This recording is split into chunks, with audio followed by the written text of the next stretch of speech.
y sentidos y formas en que fueron cambiando las palabras y sus significados, ¿verdad? Para mostrar más adelante si podemos defender que hay filosofía purépecha o que se puede hacer filosofía purépecha en determinados temas. Muchas gracias y disculpen porque abusé del tiempo.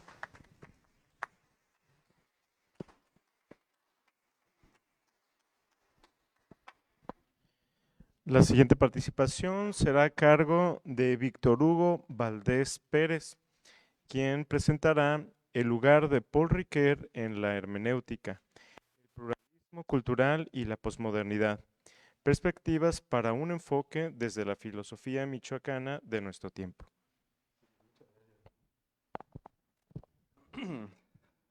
Bueno, pues muchas gracias y buenas tardes a todas y a todos. Qué bueno que están aquí.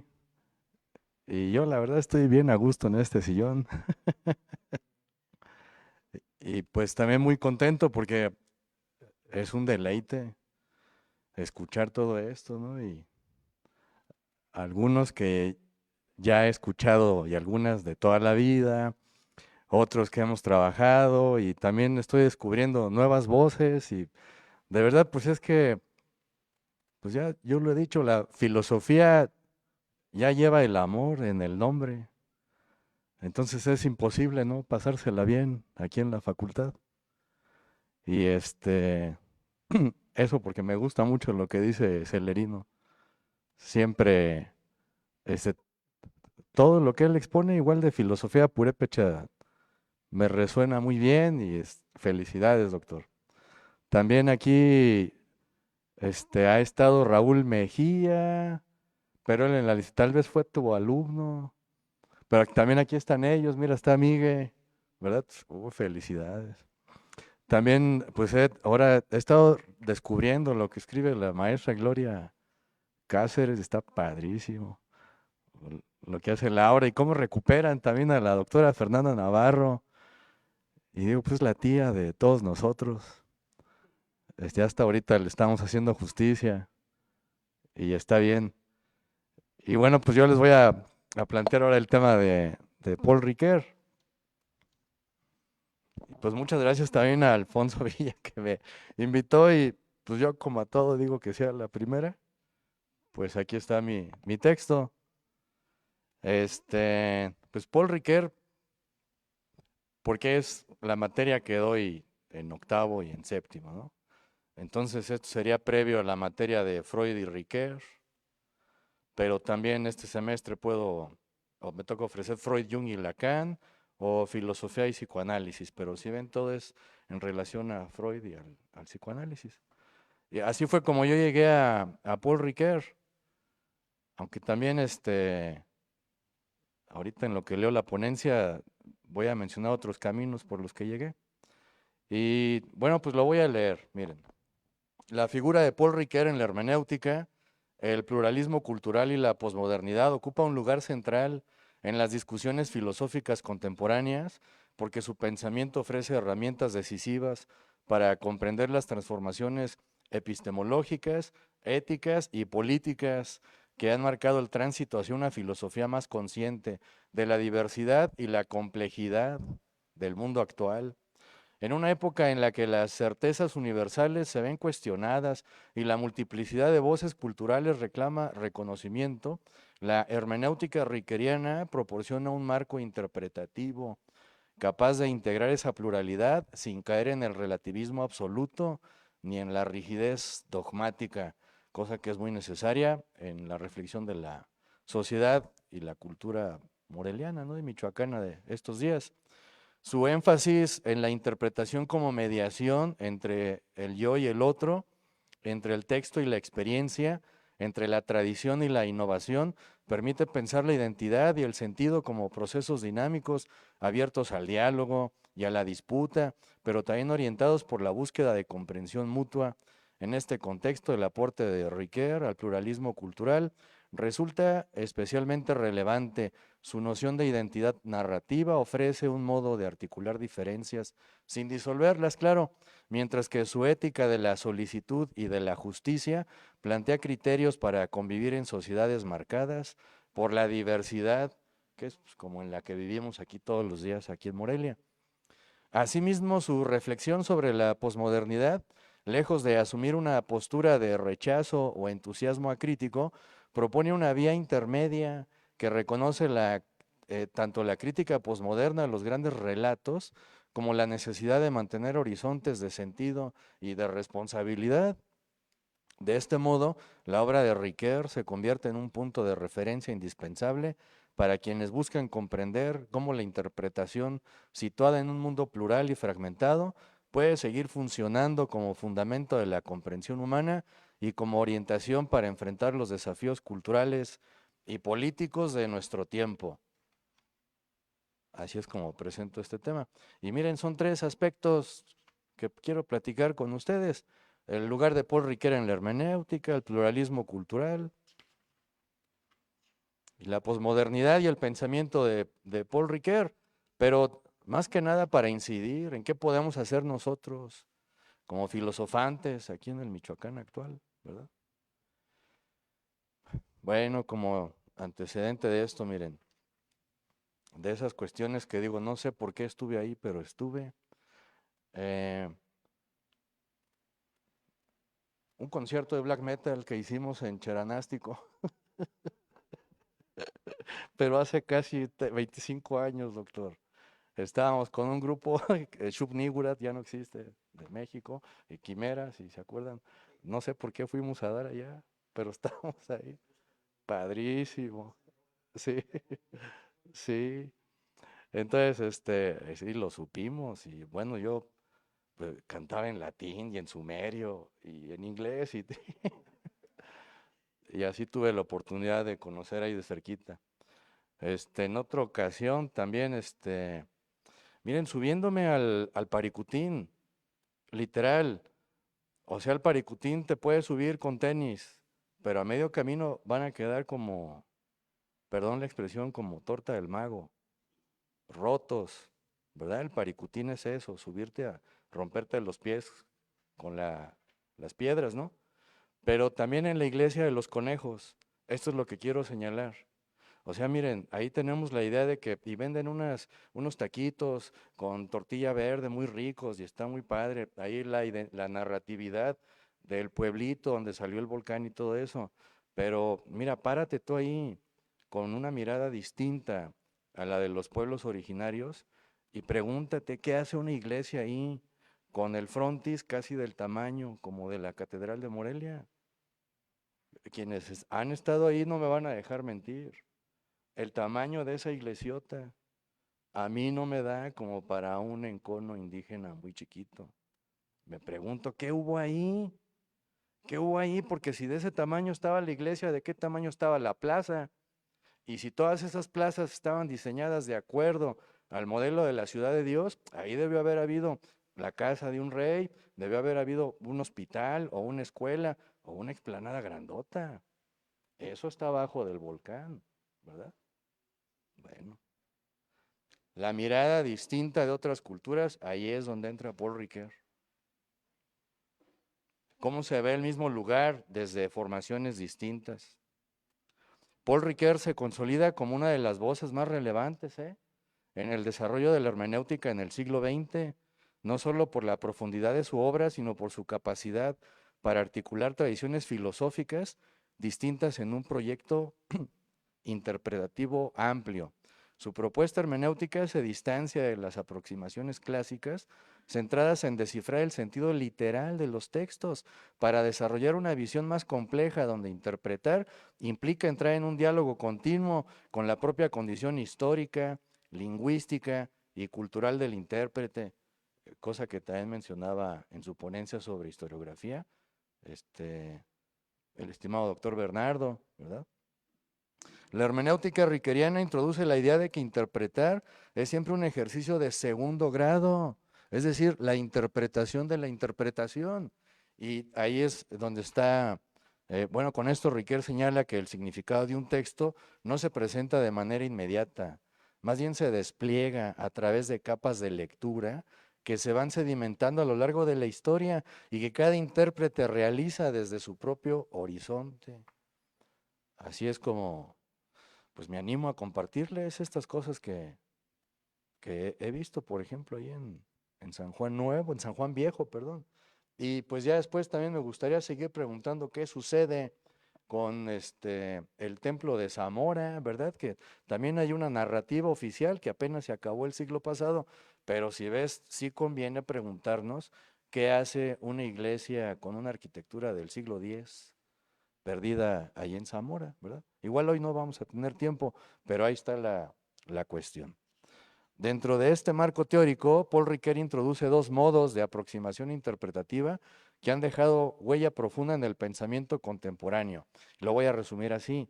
Miren, por un lado está la hermenéutica de la sospecha, ¿vale? Arriba de la hermenéutica está la exégesis, que es la interpretación literal de textos, pues básicamente los textos sagrados. La hermenéutica no, es interpretación de la interpretación. Y entonces ahí Paul Ricoeur nos va a mostrar dos vías. Una, la hermenéutica de la sospecha, ¿verdad? Sospechar que detrás de toda estructura cultural instituida como una narrativa hay otra cuestión. Por ejemplo, Marx sospechó que detrás, ¿verdad?, del espíritu absoluto disfrazado del discurso hegeliano, lo que hay es un líder sometiendo al proletariado. Eso es lo que sospechó Marx. Y Nietzsche igual, el segundo maestro de la sospecha, y dice, bueno, pues sí, ok, Marx sospecha bien de Hegel, pero ¿qué no acaso el líder comunista se erige como si fuera un dios frente al resto de sus camaradas? Nietzsche es el segundo maestro de la sospecha. Nos dice que detrás del líder está alguien sintiéndose Dios. Fíjate qué importancia tiene eso. Y el tercero sería Freud, diciendo que, o sea, si detrás de un líder está el Estado, detrás del Estado está Dios, bueno, detrás de Dios, ¿quién está? Bueno, pues está la suposición del yo. Y Freud nos demuestra que el yo, pues ni siquiera es amo en su propia casa. ¿A dónde vamos con esas sospechas? Tu gobierno no es tuyo, tu Dios es falso y tú ni siquiera tienes sustento de tu propia existencia. Esa es la hermenéutica de la sospecha. Si ves, tiene tintes nihilistas, muy fuertes, ¿no? Ya con que tenga Freud ahí de por medio descubriendo traumas. Y la alternativa de Paul Ricoeur es esta, que está bien bonita, fíjense, la hermenéutica de la restitución o de la restauración. En la actualidad se ven modelos que estudiamos ahí en la posgrado de Derecho, la justicia restaurativa, ¿verdad, doctor? La justicia restaurativa. ¿Cómo reponer el daño que ya hicimos, e incluso con ciertos prejuicios culturales en el pasado? A mí eso es lo que me interesa de Paul Ricoeur, ¿verdad? No tanto la sospecha, sino la restauración. Estas aportaciones se vuelven especialmente pertinentes en los debates actuales sobre el pluralismo cultural y las tensiones posmodernas en torno a la interpretación en un mundo donde conviven múltiples tradiciones narrativas y modos de comprender la realidad. La hermenéutica de Paul Ricoeur ofrece herramientas para analizar cómo circulan y se transforman los significados entre culturas diversas. Me parece que ahí está el lugar de Paul Ricoeur en la hermenéutica. Aquí yo escuché de Paul Ricoeur, ¿saben de quién? Pues primero de Rosario Herrera Guido, pues a quien aprecio bastante, ¿no? Pues ella me encaminó en la filosofía, pero también en mi carrera como psicólogo. Entonces, a ella fue la primera por el libro de Freud, una interpretación de la cultura. Pero también, ¿saben a quién no me puedo saltar? A Teodoro Ramírez. Aunque aquí también ellos nos trajeron a Víctor Pineda, pero aquí vino a hablar de Paul Ricoeur, escuchamos a Elia Nathan, a Mauricio Pilatowski, pues son de la UNAM, Ambrosio Velasco, Carlos B. Gracia, que es colombiano, todos ellos aquí hablaron de Paul Ricoeur, ¿verdad? Igual de Emanuel Levinas, ¿verdad? Pero de él ya hablaremos en otra ponencia, miren. Ahora, el papel de Paul Ricoeur en el pluralismo cultural no interculturalismo. Esa es una onda pedagógica. Cómo convivir entre culturas. Pluralismo cultural. Muchas culturas. También está multiculturalismo, ¿eh? Pues el multiculturalismo es nada más la asunción de muchas culturas. Pluralismo es asumir que todas estas culturas conviven entre ellas y tienen que hacerlo de manera pues, sana, ¿verdad?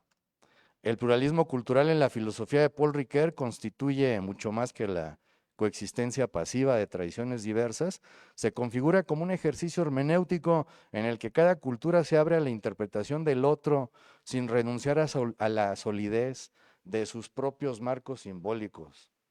Esto yo lo expuse en mi tesis de doctorado que hice en la UNAM, Hermenéutica de los afectos planteada desde Paul Ricoeur y Emmanuel Levinas, donde siempre estamos viendo a los demás como si fueran diferentes a mí, pero hay que escuchar lo que dice este filósofo. ¿Qué tal si yo soy el diferente? ¿Qué tal si mis valores son los que son extraños para los demás? Hay un libro completo que se llama Sí mismo como otro, de Paul Ricoeur, y ahí es donde me baso en la perspectiva pluralista. Pero también, miren, no solo Paul Ricoeur, también está, por ejemplo, Charles Taylor, que tiene este libro que se llama La política del reconocimiento. Aquí también, ¿verdad? Aquí lo escuchamos, voy a poner también de boca de Carlos B. Gracia, un filósofo colombiano, que tiene muchos años que no viene por acá, ¿verdad? Miren, Charles Taylor defiende la importancia del reconocimiento cultural como un componente esencial de la justicia. Fíjate, o sea, en Paul Ricoeur, el pluralismo es importante para reconocernos entre todos, pero en el caso de Charles Taylor, es una cuestión de justicia. El hecho de que todos somos diferentes y aún así podemos convivir. Y no es la cuestión de una situación que también Paul Ricoeur describe un tanto esquizofrénica. Todos diferentes y aparte marcando límites entre nosotros. Pues ese sería un pluralismo fracasado, a diferencia de este que tenemos acá. También hay otros autores, fíjense, no muy aplicados aquí en esta facultad, como Kwame Anthony Appiah. Bueno, yo lo sigo por estudios que se publican en el Country Community College of Illinois, que es en Chicago, allá donde hay también una escuela de filosofía de la cultura importante.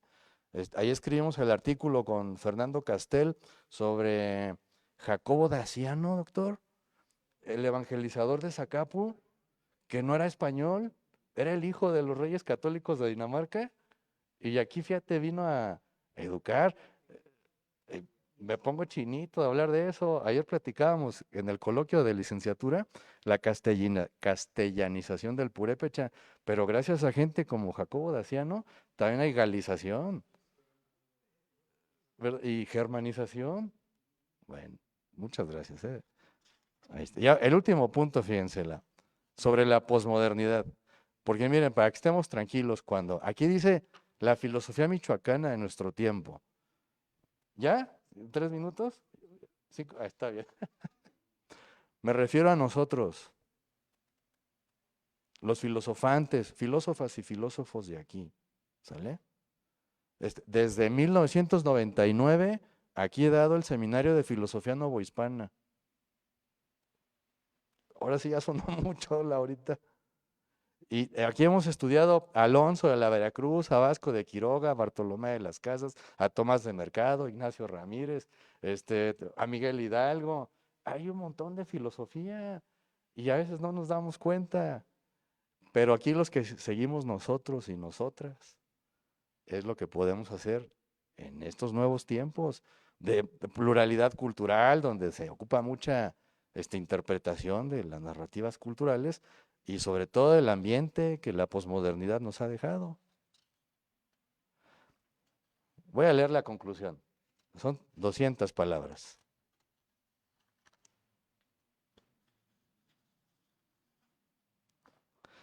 Miren, en conjunto, la presencia de Paul Ricoeur en los debates sobre hermenéutica, pluralismo cultural y posmodernidad ofrece una plataforma fértil para elaborar una reflexión filosófica situada, capaz de dialogar con las realidades específicas de Michoacán y a la vez con las transformaciones globales de nuestro tiempo. Su comprensión de la interpretación como apertura al otro así como su noción de identidad narrativa, permiten pensar la diversidad cultural michoacana, marcada por tradiciones indígenas, historia comunitaria y dinámicas contemporáneas, como un espacio donde el sentido se construye en interacción continua. Del mismo modo, su lectura matizada de la posmodernidad, que reconoce la fragmentación sin renunciar a la búsqueda de sentido, brinda herramientas para afrontar los desafíos éticos y políticos que atraviesan a la región, desde la necesidad de reconstruir vínculos sociales hasta la urgencia de generar marcos de justicia sensibles a la pluralidad. A partir de estas claves, la filosofía michoacana puede encontrar en Paul Ricoeur no un modelo rígido, sino un interlocutor que impulsa a reinterpretar la propia tradición, a reactivar la memoria colectiva y a formular proyectos de convivencia más amplios. Así su legado se convierte en un recurso para pensar críticamente el presente y orientar nuevas posibilidades de futuro. Muchas gracias, felicidades a todas y a todos, y aquí sigo a sus órdenes. Buenas tardes.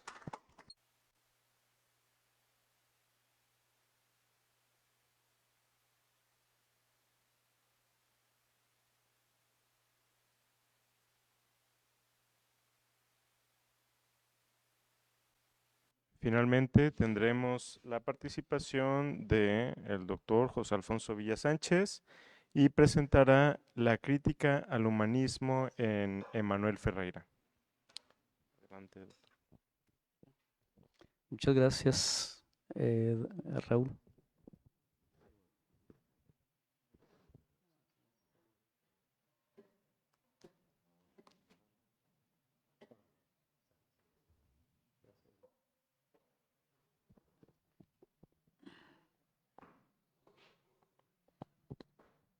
Yo voy a hablar sobre un libro que el doctor Emanuel Ferreira publicó en 2000, ¿en qué año, doctor? 2017, que el libro se llama Conceptos no humanos, las significaciones del ser en alteridad. Lo publicó en 2017, uno presume que lo estuvo trabajando pues los años anteriores. El año de la publicación pues es nada más el año de la publicación. Él me hizo favor en una mesa anterior pues hablar de algunas de las ideas de algunos de mis textos.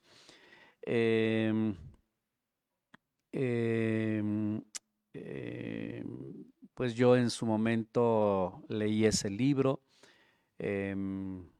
encontré pues estas coincidencias que teníamos ya desde entonces en temáticas que nos interesan, y también las diferencias en las perspectivas, digamos, que tenemos también sobre el mismo problema. Espero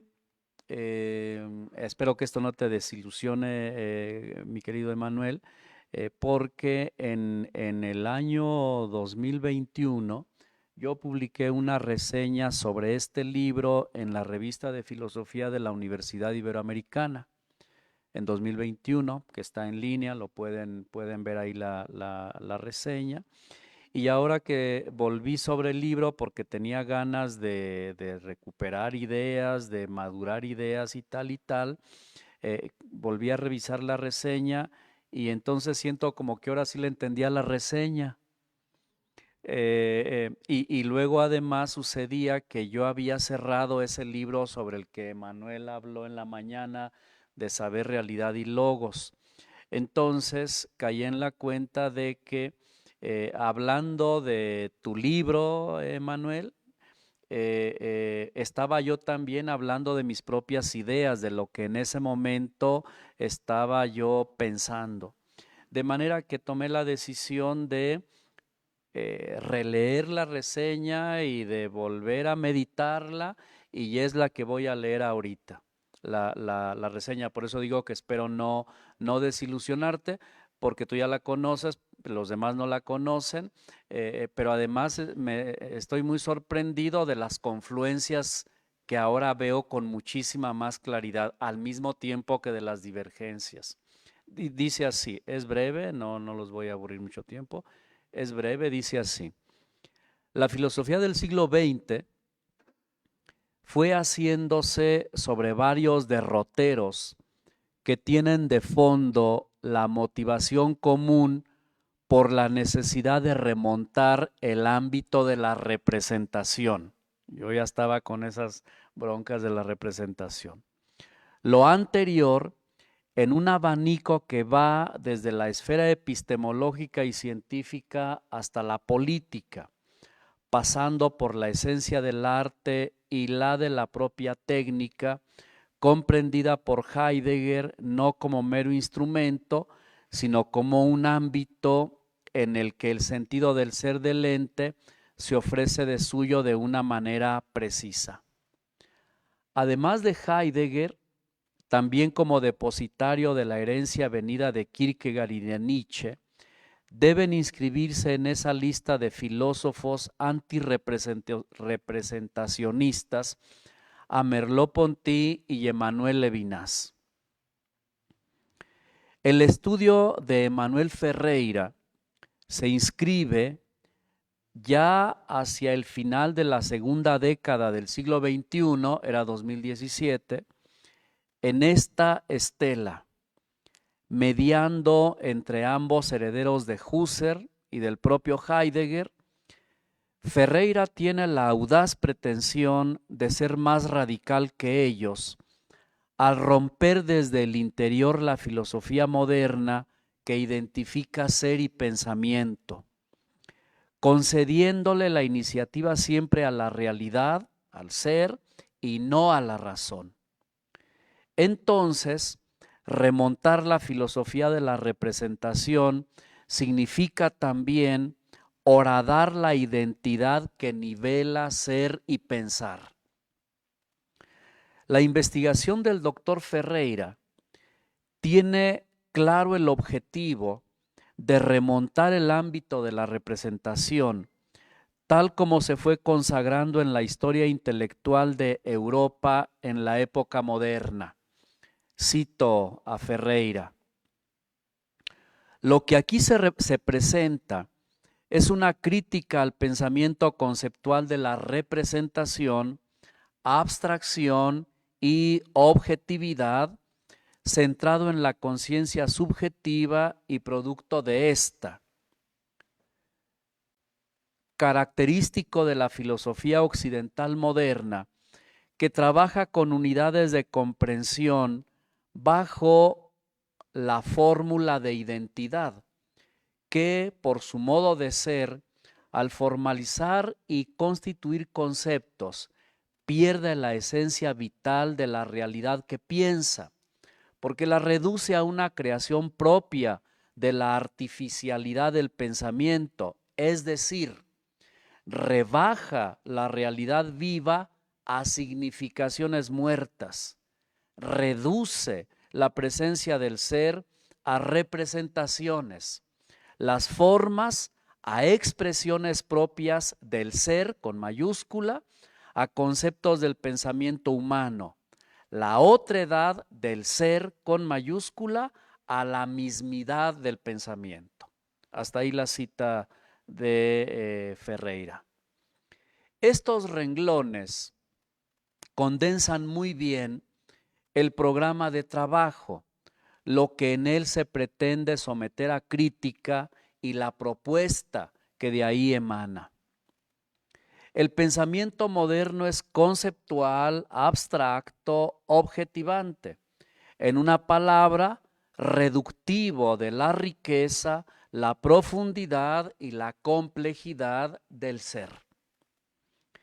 Que el pensamiento, heredero de la época anterior, fuera reconducido por los rumbos de la objetividad y la subjetividad, trajo para el mundo grandes ventajas y desventajas frente a la época inmediatamente anterior. Pero es hora de volver la mirada sobre los alcances y los límites que lleva consigo entender el pensamiento de esa manera. Es hora de operar sobre la categoría metafísica de la identidad entre el pensamiento y lo que es pensado, una deconstrucción que libere el ser de esa circunscripción de la identidad. ¿Qué otro modo de pensar es posible, diferente a la abstracción que objetiva? ¿De qué otra manera puede ejercitarse el pensamiento de modo que el ser, con mayúscula, tenga posibilidades de ofrecerse mucho más allá de lo que permite el binomio objetividad-subjetividad?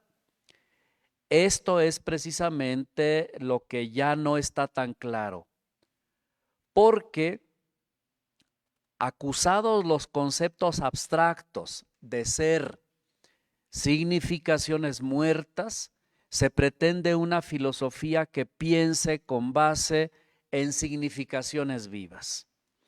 Pero todas aquellas significaciones en realidad no tienen nada que decir, están literalmente muertas.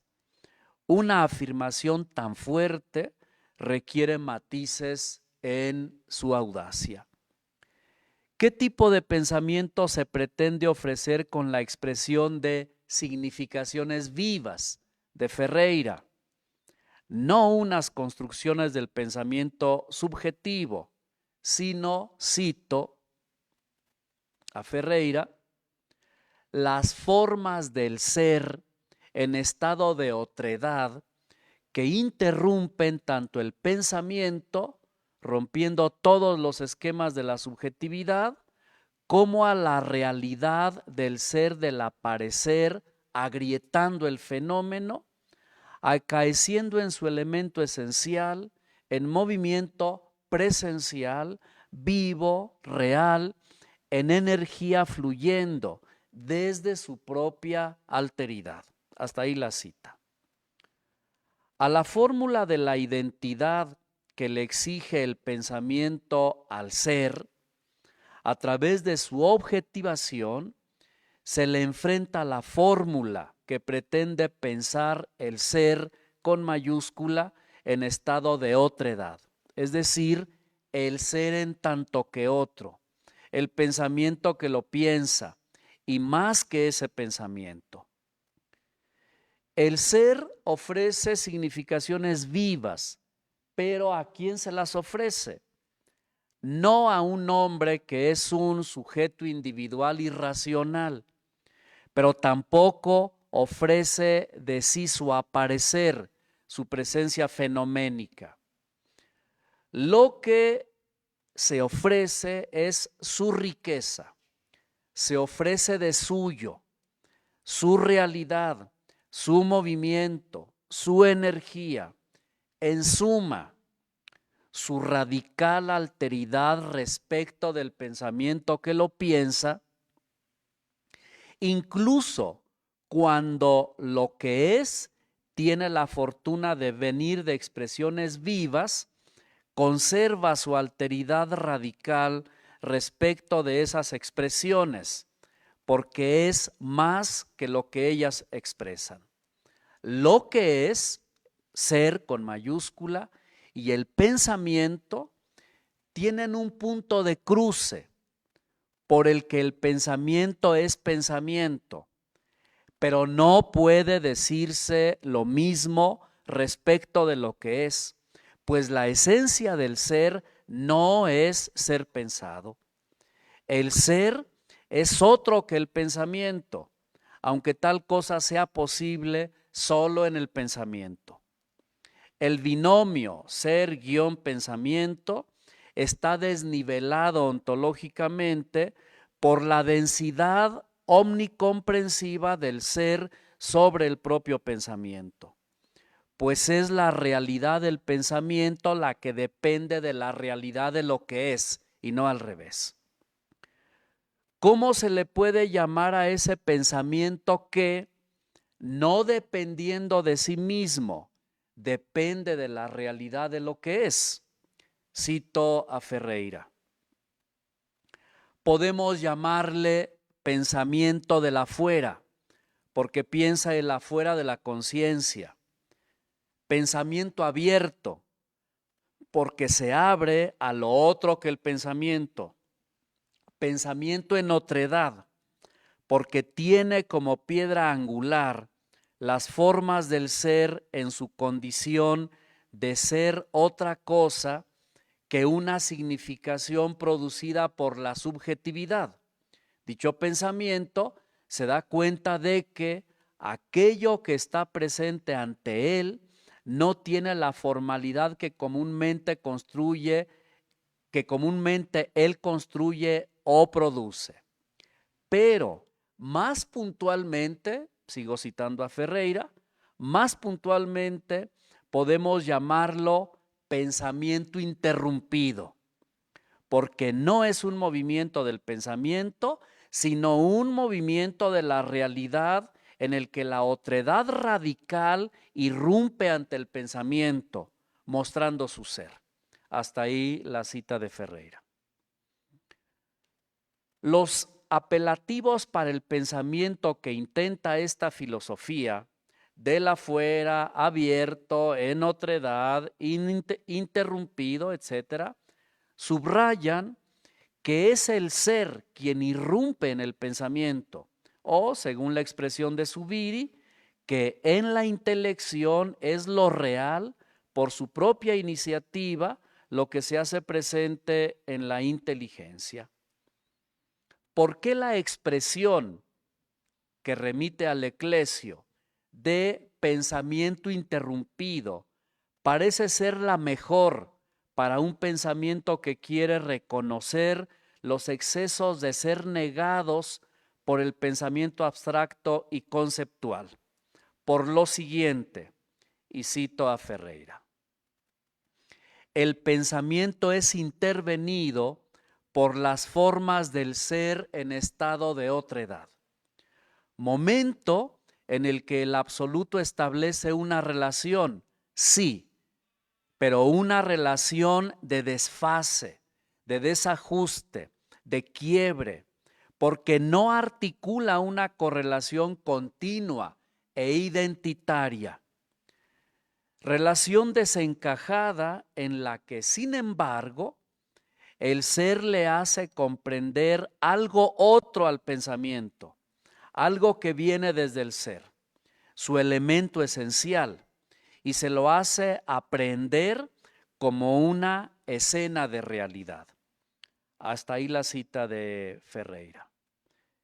Se puede colegir de la primera línea de esta afirmación que el pensamiento tiene su propia realidad antes de pensar lo que es. Si así fuera, el pensamiento vendría a ser un ente, tal como le sucede al ser en el pensamiento conceptual. Pero si el pensamiento no es un ente, sino un acto, entonces el pensamiento es pensamiento solo cuando está pensando el ser. El mismo esfuerzo por liberar al ser del ente ha de llevarse a cabo para que el pensamiento se conserve en la fuerza de su actuación, lejos de su recaída en una entificación. Así, el pensamiento no es un ente paralelo al ser, interrumpido, muy a su pesar, en su propia marcha de manera ocasional. El apoyo para internarse por el difícil terreno en el que el ser excede siempre el pensamiento, en el que se hace presente, le viene a la investigación de Ferreira de un dominio solvente de la filosofía de Merleau-Ponty y de Levinas. Cito a Ferreira: los dos filósofos muestran significaciones que no son en su totalidad construcciones de la subjetividad, aunque todavía conservan su fundamento o apoyo en la subjetividad. Uno en el cuerpo y el otro en el sentimiento ético, que es lo que vamos a cuestionar para mostrar una significación que no tiene su apoyo en la subjetividad, ni como corporeidad, ni como sí mismo sin identidad, sino en el movimiento del ser. Fin de la cita. La tesis para llevar a cabo el diálogo entre estos dos filósofos en un pensamiento radical sobre la otredad es la siguiente, y termino. Cito a Ferreira.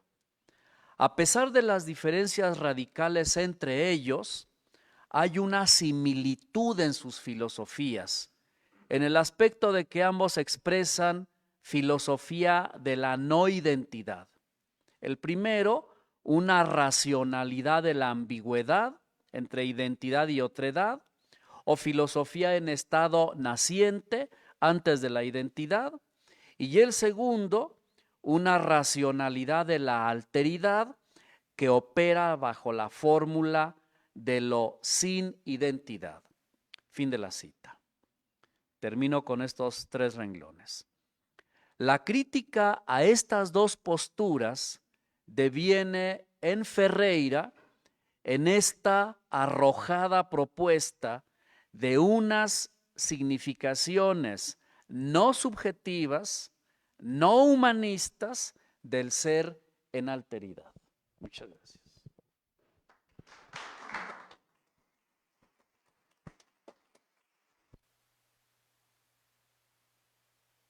Bueno, pues abrimos el espacio para preguntas. No sé si tengan alguna duda o alguna pregunta que hacer. Quisiera hacer una brevísima moción para el momentito que sigue.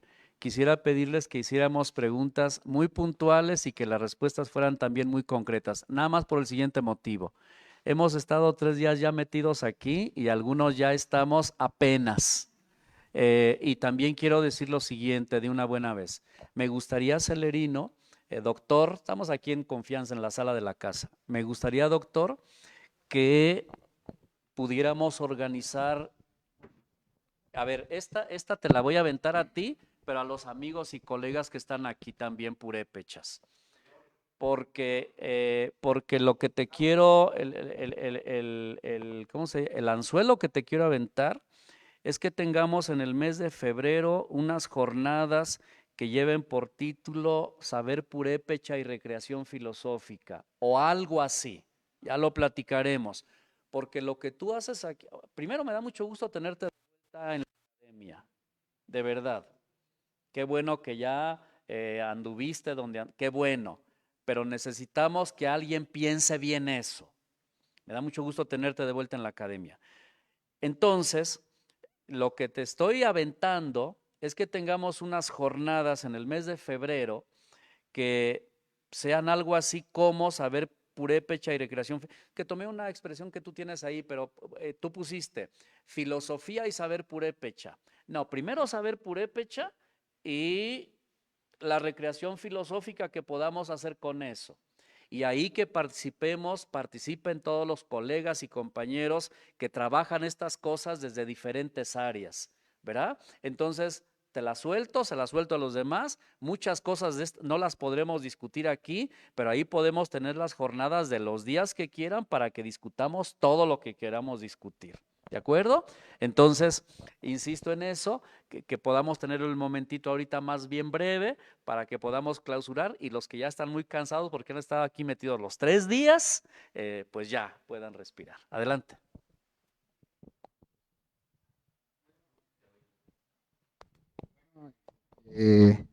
Primeramente, quería felicitar al doctor Celerino, mi colega y también mi guiador por ahí en algunos análisis que hemos estado trabajando y bueno, en algunos clases que hemos estado con él, también seguir haciendo filosofía. Creo que es un reto y sobre todo nosotros que adoramos a Luis Villoro, quien ha sido el padre de la filosofía indígena, que bueno, así lo decimos nosotros porque es el que empezó a hablar del indigenismo. Bueno, puede haber más, pero es el que más destacó en la actualidad o el que estamos recuperando sus grandes textos o sus ideas que por ahí me dio la pauta para hacer mi tesis de maestría, que quedó magnífico. Bueno, por ahí los que todavía no leen, pues ahí está.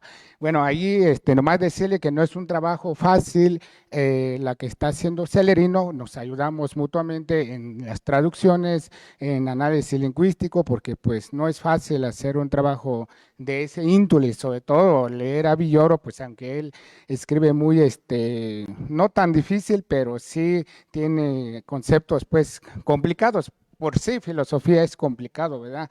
Los que conocemos la filosofía. Y sobre todo, pues ahí creo que va a ser un trabajo grandemente, no hago preguntas más que aportaciones a hacerle que de alguna manera, como él tiene ampliamente experiencia ya suficientemente sobre qué hacer y sobre todo conoce muy bien ya los temas filosóficos y sobre todo pues anda en qué hacer filosofía y bueno, sobre todo pues más que nada felicitarlo y sobre todo que no nos queda más que nosotros somos los únicos, creo que tenemos formación filosófica, tenemos que hacer ese trabajo que no será fácil, pero gracias a cada uno de ustedes que mencionó por ahí, Celia, Gloria y Villa y Teodoro y algunos otros más que trabajan un poco también en esos temas, pero pues también ustedes son parte de nuestras ilustraciones, porque también seguiremos retomando ideas y que ustedes nos ayuden a también analizar que sí o no,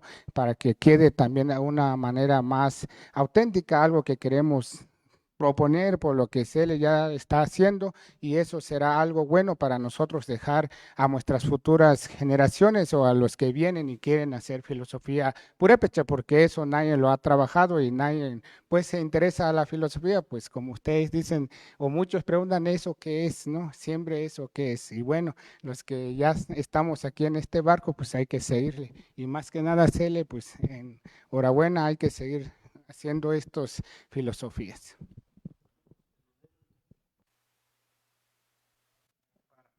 Ya lo ofreció todos de instituto y de la facultad para adelante, para que hagamos ese trabajo.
y estaban tratando de convencer a un señor, ¿no? Y entonces esta mujer se desesperó y dijo, él no va a entender hasta que no le llegue a su corazón. O sea que este concepto de mente-corazón, es algo que se da en el pensamiento indígena, por lo menos que yo he visto en la y por esta expresión en los entonces, me parece que, como dice Miguel, es un trabajo enorme que ustedes van a hacer, pero muy necesario. Y enhorabuena, pero cuidarse de recuperar justamente el sentido que tiene el lenguaje en las prácticas sociales que existen.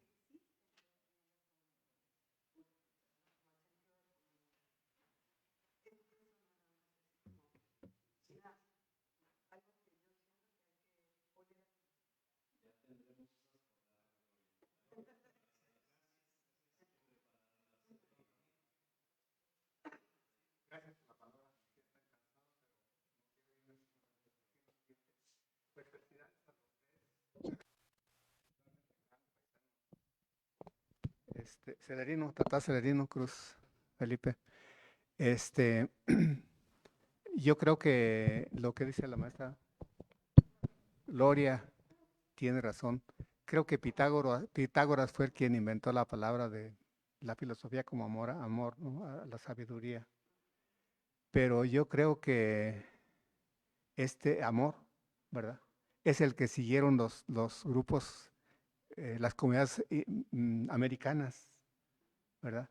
Y los griegos, a través desde Anaximandro y Parménides, se fueron por la razón, ¿verdad? Se fueron por la razón y de ahí tenemos los grandes sistemas antropocéntricos. Y hoy dice el nuevo realismo que nuestra era está cargada de antropocentrismo. Tendremos que quitar todo eso y volver al pensamiento indígena. Yo creo que los nahuas y los purépechas fueron del posclásico tardío, ¿verdad? Fueron los tarascos históricos, los nahuas históricos, Sagún, Durán, todos ellos, que Miguel León Portilla recupera, ¿no? Pero muy a la usanza que es usted, equipararla, decir, nosotros no somos menos, hicimos lo de los griegos, no, habría que dejar de eso, ir hasta atrás al clásico, a la época clásica, después de los olmecas, ir a los teotihuacanos, a los mayas del viejo imperio, a Monte Albán, ir a sus obras, los indígenas antiguos, sí, toltecas, teotihuacanos, no hicieron razonamiento, obraron con su cuerpo las obras de arte, las monumentales obras de arte, ¿verdad? Con signos, con símbolos. Fue una epistemología mítico-simbólica, complicado, ¿verdad? Complicado. Y yo creo que tratar de equiparar, compararnos con con los griegos, yo creo que nos vamos a perder. Habría que mejor ir a las obras, interpretar las obras, las grandes obras que extranjeros vinieron a hacer acá, como Paul Westheim, como varios otros autores, ¿verdad? Toscano, mexicano, ¿verdad? Y interpretar la filosofía, el amor.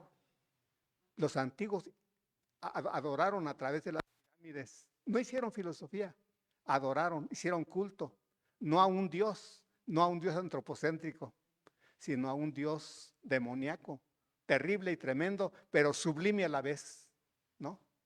Querían y tenían temor a la naturaleza. Y ponerse así como a hacer filosofía, tú por tú con la otredad, no. Respetaban, mejor adoraban con amor y desarrollaron la espiritualidad. Una gran espiritualidad. No razón sí, ¿no? Pero a través de la experiencia, pues sería la temática que desarrolla aquí mi amigo Celerino. La Hangaskakwa es lo que queda, pero después de la experiencia, después de haber vivido, no antes, ¿no? Entonces yo creo que aquí la vía para no perdernos sería rastrear las obras de arte y ver qué nos dicen, ¿no? A través de las obras de arte que han trascendido, interpelan a todas las generaciones, las pirámides, las cientos de pirámides que hay, las obras de arte, unas en Europa, en museos británicos, como el Ocelot, Chicali, ¿verdad? Obras obras que han reconocido los occidentales que tienen un valor de expresión simbólica, ¿no? Entonces yo creo que la vía aquí es ver, acudir al clásico. Y claro, el posclásico es importante, yo soy purépecha, tampoco menosprecio, pero yo creo que la sustancia está en la época clásica, ¿verdad? La filosofía, el pensamiento lógico simbólico de los toltecas, de los teotihuacanos, de los mayas, ¿verdad? Acabo de leer el Popol Vuh por segunda ocasión y refieren a Teotihuacán como Tolan, o sea, con respeto, ¿verdad? En las estelas, en las obras, en las estelas, expresan la admiración y el respeto a Teotihuacán. Entonces yo creo que allí está el meollo, ¿verdad? Y ya no estar acudiendo tanto. Yo estudié filosofía aquí hace 40 años. Ya estaba cansado de que Aristóteles y que Platón y que Kant, que Kierkegaard. Y lo nuestro, ¿cuándo? Jamás nos dijeron, porque todos ellos antropocéntricos. Filosofía estaba, yo no sé cómo siga, ¿no? Pero en ese tiempo de los 70s, 80s, estaba cargado de antropocentrismo. Adoración, los del grupo Hiperión, imitadores de la filosofía europea, y temieron entrarle a la historia antigua de México. Tenían el nombre de aquí, Samuel Ramos, odiaba a los indígenas, su obra de arte, una degradación, una no sé, denostación sobre el arte, ¿no? Entonces yo creo que las propias filosofías debieran de revisar un poco el antropocentrismo que nos imbuyen a los propios indígenas, que salimos como no queriendo nuestra historia, nuestra tradición. Habría que poner profesores que pues tengan confianza en el saber, en nuestras raíces, ¿no? Para descolonizarnos. Yo creo que es tiempo de descolonizar. Claro, sin desechar el pensamiento europeo, pero en una alteridad que mencionaba el profesor, esa reciprocidad, ¿verdad? No aplastar a una para sobresalir la otra. Gracias, todo.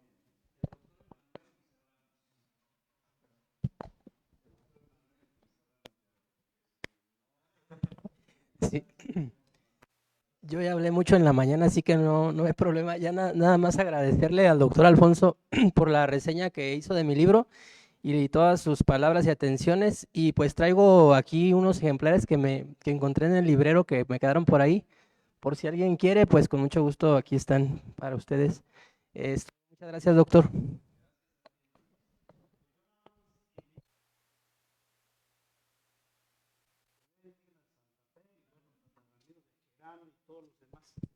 El evento en febrero, doctor, sería en el marco del Día Internacional.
Gracias.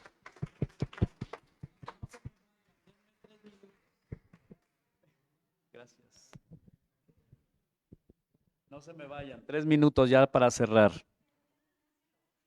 ¿Eh?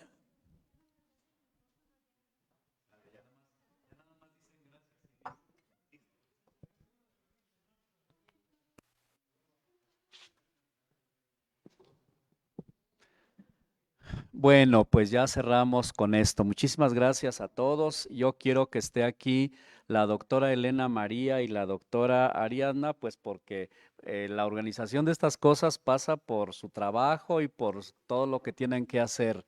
Y el doctor Bernardo, que es jefe de la División de Estudios de Posgrado y que además ahora está en representación del director del instituto que huyó. Así que, por eso. pues muchas gracias a todos por haber estado presentes en esta última mesa. Esperemos las jornadas de febrero y otras tantas que ya están programadas. Esperemos que también sean de su interés y que vengan justo al trabajo académico que se está haciendo en la facultad. Muchas gracias. Perdón, ya estoy en la planeación 2026 con tesorería. Entonces, pues sí, esperemos que vengan muchas jornadas el siguiente año, igual de intensas, seminarios, coloquios, diplomados, clases, muchas actividades, y cerramos muy bien este año con su participación, y recuerden, la siguiente semana es la posada, ya para que descansen. Con estas jornadas estamos cerrando pues todas las actividades que tuvimos aquí en la comunidad de filosofía durante todo el año, por eso son muy significativas, pero son muy significativas también por este ejercicio que pudimos hacer de leernos entre nosotros, de comentarnos entre nosotros. La experiencia es rara porque como no estamos acostumbrados a leernos y a comentarnos entre nosotros, había gente que de pronto se sentía un poco incómoda de que van a hablar sobre un texto mío. Y también se siente uno incómodo de que voy a hablar sobre un texto de alguien que está aquí presente. Y esa experiencia tendríamos que ir acostumbrándonos a tenerla un poco más seguido por la riqueza que eso nos da. Y entonces le doy el micrófono al doctor Bernardo. Ya tiene. Ya tengo el mío. No, pues agradezco mucho la consideración de estar aquí. El evento ha sido muy interesante, ha tenido su perfil muy específico que ya comentaron. Yo lo comentaba también al finalizar la penúltima mesa. Y bueno, pues qué bueno que siempre hay gente, personas interesadas en participar, en involucrarse en estas actividades, y sobre todo pues muchas gracias por todo el apoyo que siempre tenemos de parte de la facultad y de ustedes tres como autoridades. Muchas gracias, doctor. Y para mí lo valioso, hay muchísimas cosas muy valiosas, pero una de las cosas valiosas es que tenemos ya unas jornadas para el mes de febrero sobre saber purépecha y creación filosófica. Felicidades, que tengan buenos días, buenas tardes.